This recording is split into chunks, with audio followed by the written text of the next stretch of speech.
Le 6 mars 2025, Stéphane, autoproclamé le Foilier, a dégainé une vidéo de 42 minutes sur sa chaîne Le Foilier. Son objectif, clouer au pilori Dani Caguela du couple Dany et Raz. Le crime, un live d'1h45 la veille où le duo de la Zawa Prod a tenté de désamorcer des accusations de toxicité dans des relations passées de Dany. Une ex d'ado, une autre sur Twitter, et voilà Dany qui bredouille des demi-excuses pendant que Raz joue les choristes maladroits. Bigre. Stéphane, lui, n'a pas de sang sur les mains, ou plutôt pas de tache sur son CV amoureux. Il a le torse bombé, il sermonne, condamne et se mire dans sa propre perfection. Bienvenue, mes chers camarades, dans le tribunal virtuel d'un Justice Warrior qui a répondu à tout sauf peut-être à l'humanité. Et oui, et pourtant, il se targue d'en avoir une sacrée pâtée. On a déjà un live qui l'a fâché, oui, puisque Dany et Raz sont dans la tourmente. C'était le 5 mars au soir, Dany et Raz allument leur cam pour un live qui sent la sueur et la panique. Dany, Caligula, ex-philosophe de gauche, devenu boss avec Raz grâce à des levées de fonds, balance une confession bancale. Une relation toxique entre 17 et 19 ans qui s'est mal terminé, avec des potes qui ont enfoncé le clou sur Facebook. J'ai fait de la merde, admet-il, avant de lâcher. C'est normal d'être con en amour à cet âge. Puis encore une autre ombre au tableau. Une femme parle sur Twitter, sans le nommer, d'une relation récente qui pue le soufre. Raz en renfort marmonne des trucs sur son propre passé. J'ai fait bien pire, déclare-t-il, comme si ça allait sauver la mise. Leur discours, une soupe indigeste de victimisation et de contrôle narratif. On est comme celle de la gauche, pleurniche-t-il, évoquant une épée de Damoclès qui les entrait. Ils jurent ne pas vouloir porter plainte, trop pur pour la justice bourgeoise, mais ils veulent protéger leurs employés de Zawa Prod. Sauf que le live dérape, l'extrême droite s'en empare pour les lyncher, et Stéphane, le Foilier, flairant le sang, entre dans la danse. Pour lui, c'est du damage control prématuré, une tentative de se blanchir avant que les accusations ne tombent vraiment. Résultat, un fiasco qui fait du bruit. Eh oui, et ainsi un peu de lumière. Alors, est-ce que Stéphane, le Foilier, serait un miroir de la vertu ou simplement un Justice Warrior en action qui veut faire le bien? Même si pour cela, il faut qu'il jette le bébé avec l'eau du bain. Stéphane, alias le Foilier, c'est le mec qui a toujours une lampe pour éclairer ses vérités. Dans sa vidéo, là, il joue les procureurs, les juges et les saints. Le tout en 42 minutes chrono. Dany et Raz, des maladroits qui dépolitisent les violences sexistes et sexuelles, qui normalisent la sexualité, qui normalisent la toxicité et se victimisent au lieu de s'excuser. Lui, notre bon Stéphane, est un parangon de droiture. Moi aussi, j'ai eu une vie dure. Oui, violence intrafamiliale, insomnie, de normie à gogo. Et pourtant, rien ne se ressortira sur mes ex.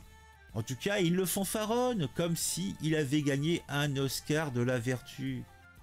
Son ton suinte l'autosatisfaction. Il fustige Dany Caligula pour avoir dit « C'est normal d'être con à 17 ans ». Non, ce n'est pas normal. Oubliant peut-être que de l'adolescence est un bordel universel. Il se gargarise de sa propre résilience. Quand des féministes radicales l'ont attaqué, il a ri. Leurs témoignages se sont effondrés. Et lui, il est resté, oui, complètement immaculé. Bravo le Foilier, tu es immaculé.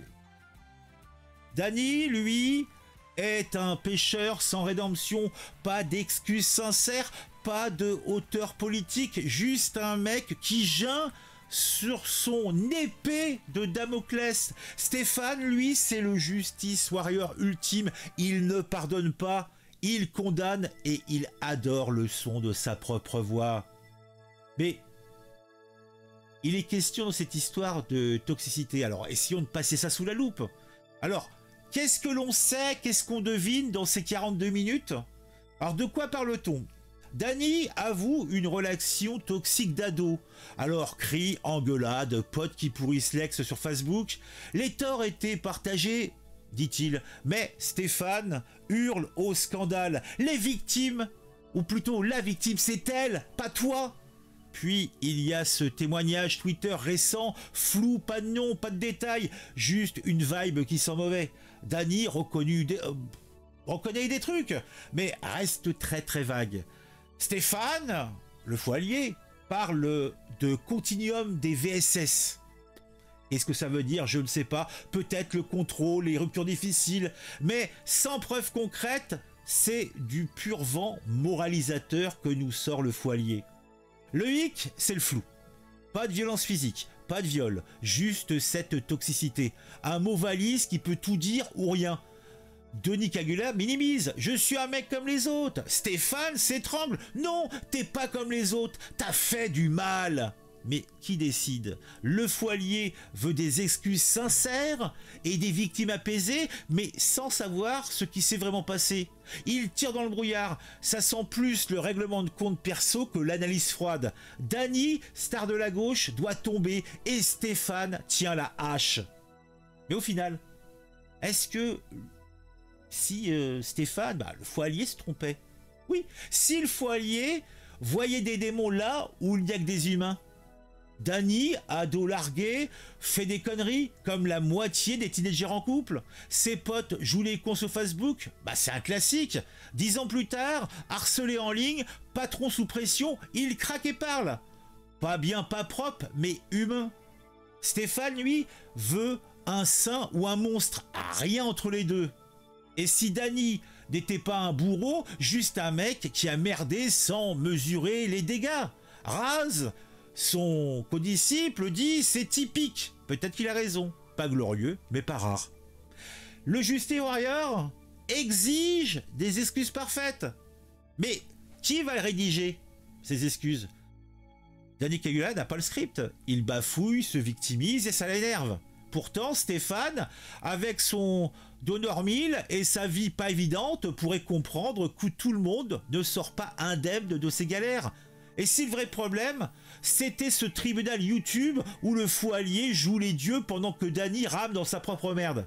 Peut-être que la cancel culture, c'est pas Dany qui l'a subi, mais Stéphane qui l'a brandi comme une médaille. Bah oui. Alors après, il y a eu un après, mes bons amis, puisque il y a eu une deuxième vidéo qui a été faite où justement le foilier est revenu et il a répondu aux commentaires de ses affiliés, des lecteurs, des auditeurs plutôt de sa vidéo.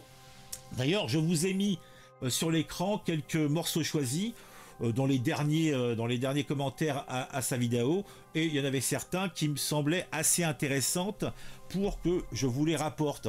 Mais bon, qu'est-ce que il va nous raconter dans sa réponse donc aux commentaires que ses auditeurs ont fait à sa première vidéo de 42 minutes qui, je vous le rappelle, est somme toute assez interminable et surtout absolument pas rempli d'informations. C'est simplement des ressentis, des on-dit. Bon. Alors, recontextualisons tout ça. Donc, c'est le 5 mars. Dany et Raz, star de gauche, YouTube avec leur Zawa Prod, balance un live de 1h45 pour esquiver une grenade. Dany est accusé de toxicité dans des relations passées. Il veut en parler avant qu'on ne en parle pour lui. Le 6, le lendemain, Stéphane, alias le foilier, dégaine sa vidéo de 42 minutes de sermon sur sa chaîne, se posant là encore en paragon de vertu, avec un schmilblick avec les excuses poireuses. Le 7, là, découpé comme du sashimi par les fans de Dany et Raz, puisqu'a priori, les fans de Dany et Raz sont venus en masse le bomber sur sa vidéo. Bon, je veux dire, il a fait 30 000 vues sur sa première vidéo, la réponse à vos commentaires, là, elle doit être à 17 000 actuellement.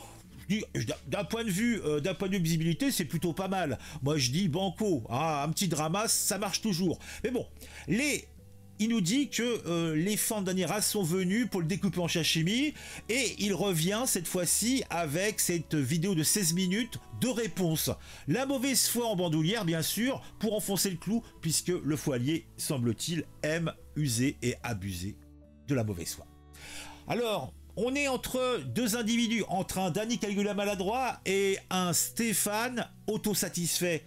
Et derrière, moi qui vois ça depuis ma petite place privilégiée hors de toutes ces merdes, je vois une gauche qui s'étripe, hein, une gauche internet, réseaux sociaux qui s'étripe, et c'est un merveilleux western numérique où tout le monde perd, sauf bien sûr l'ego du fou qui lui est content. Ce 5 mars, Danny Heraz montait sur ce ring virtuel. Danny, le philosophe harcelé, fait une levée de fonds. Et puis, donc, il monte sa boîte. Il y a des locaux, c'est super. Le truc monte en puissance. Et là, une histoire de fion de quelques années ressort qui s'est mal terminée. Des potes qui pourrissent l'ex, etc., etc. Alors, je vais pas revenir sur tout. Et là, on a « J'ai fait pire ». Oh mon Dieu, nous dit ce bon Heraz. Mais là, c'est le risque, c'est la cancel culture, le cancel de la gauche. On n'en peut plus de cette épée de Damoclès. Voilà, je vous ai résumé le truc. Et le live pue le dommage contrôle, parle avant que le coup près tombe, pose leur narratif, sauf que ça foire, l'extrême droite s'en empare pour les lyncher, et Stéphane, je vous le disais, flairant l'aubaine, entre dans la scène. Le 7, il révèle que le témoignage Twitter est sorti, Danny y est accusé de contrôler les habits et les habits et les amis de son ex, et de l'objectifier. Alors, qu'est-ce que ça veut dire objectifier? Je sais pas. Moi, vous savez, moi, moi je suis un vieux, moi je comprends pas tout, hein. Mais ça me passionne, j'aime les dramas.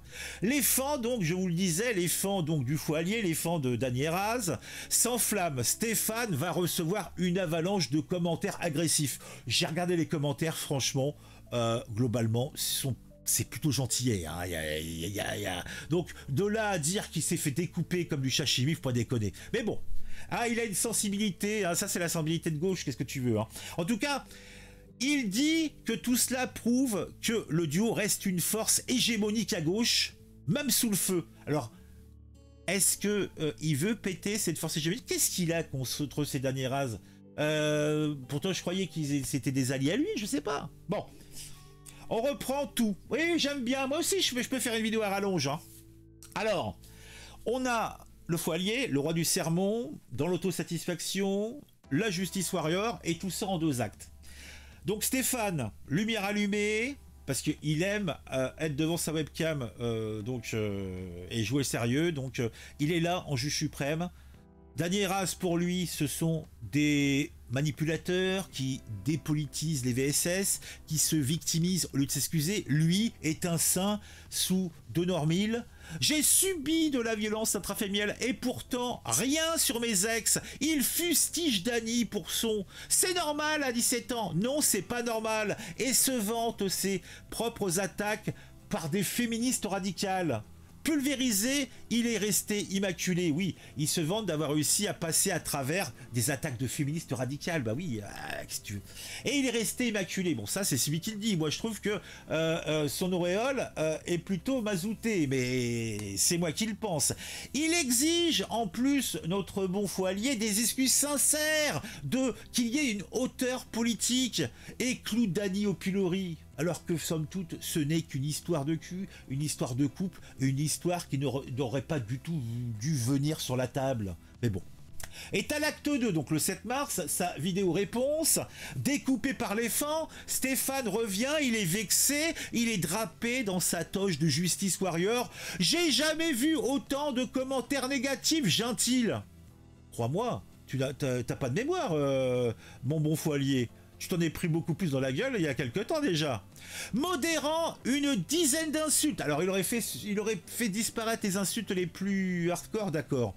Pas catastrophique, mais navrant. Il analyse 5 commentaires, donc dans cette réponse de 15 minutes, selon lui, que le public de Danny Heraz valide son propos. Ah oui, donc pourquoi pas. On me reproche de ne parler que de moi. Faux! 5 minutes sur 45, clame-t-il, avant de se justifier. Oui, il a évoqué sa vie, mais c'était pertinent. Face à des accusations de perfectionnisme ou de not all men, il persiste. Je n'ai jamais contrôlé une compagne, jamais.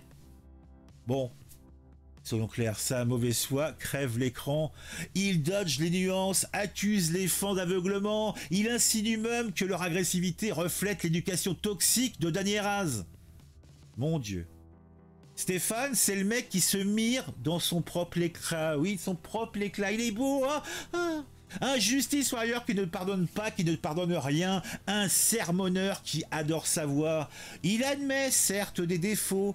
Oui, je bénéficie du patriarcat, ok, mais jamais au point de salir son CV amoureux. Les fans, eux, des brutes formatés par des années de moquerie d'Anéraz. Lui est un phare dans la tempête, même si ça tangue un peu, eh oui.